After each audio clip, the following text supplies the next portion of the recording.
আস্তে আস্তে কি শ্রীলঙ্কার পথে হাঁটছে বাংলাদেশ? সব জানতে ভিডিওটি দেখুন।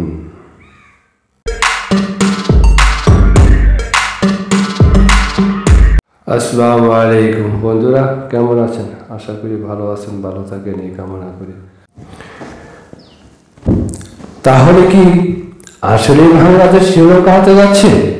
বর্তমানে যা অবস্থা বিরাজ করছে তা শ্রীলঙ্কার এক সময় এই অবস্থায় ছিল।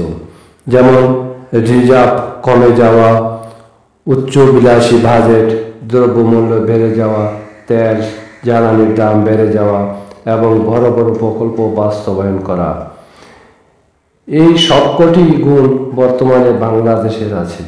তাই বাংলাদেশ হতে যাচ্ছে শ্রীলঙ্কা, তা একেবারে উড়িয়ে দেওয়া যায় না। আল্লাহ না করুক আমাদের যেন সেই অবস্থা না হয়। তবে আমি আশা করি বা মনে করি তাহা আমাদের হবে না, কারণ এখনও আমাদের প্রবাসী বাইরের রেমিটেন্স ভালোই আসে এবং আরও আসবে।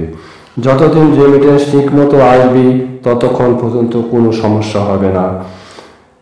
এখন দেশ সম্পূর্ণ নির্ভর হয়ে হচ্ছে রেমিটেন্সের উপর এবং গার্মেন্টস সেক্টরের উপর।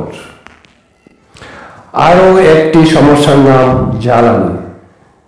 যে হারে জ্বালানি তেলের দাম বাড়ছে সে হারে বাড়বে জিনিসপত্রের দাম, বাড়বে পরিবহন খরচ। এইসব এসে পড়বে সাধারণ মানুষের উপর।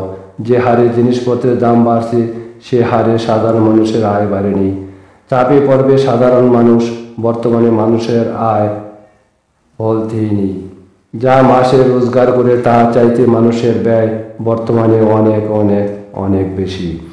আরও কিছুদিন এমনভাবে চলতে থাকলে মানুষের যে কি অবস্থা হবে তাহা লিখে বা বলে শেষ করা যাবে না। এখন আসি ডিজেল, কেরোসিন, অকটেনের মূল্যের কথা।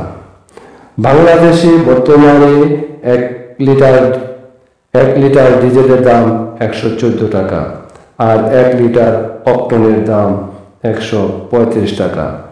ভারতে 1 লিটার ডিজেলের দাম 111 টাকা প্রায় এবং অকটেনের দাম 123 টাকা প্রায়।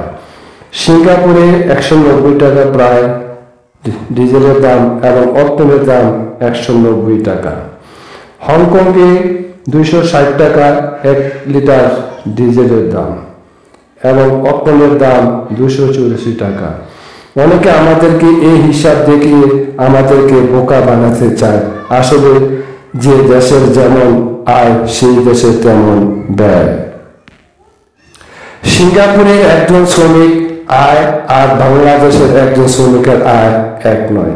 তাই আমাদের বুঝতে হবে আমরা কোথায় বাস করি এবং কত টাকা আয় করি, তার উপরে ভিত্তি করে আমাদের দাম নির্ধারণ করতে হবে। ধন্যবাদ সবাইকে এত কষ্ট করে সাথে দেওয়ার জন্য। যদি ভালো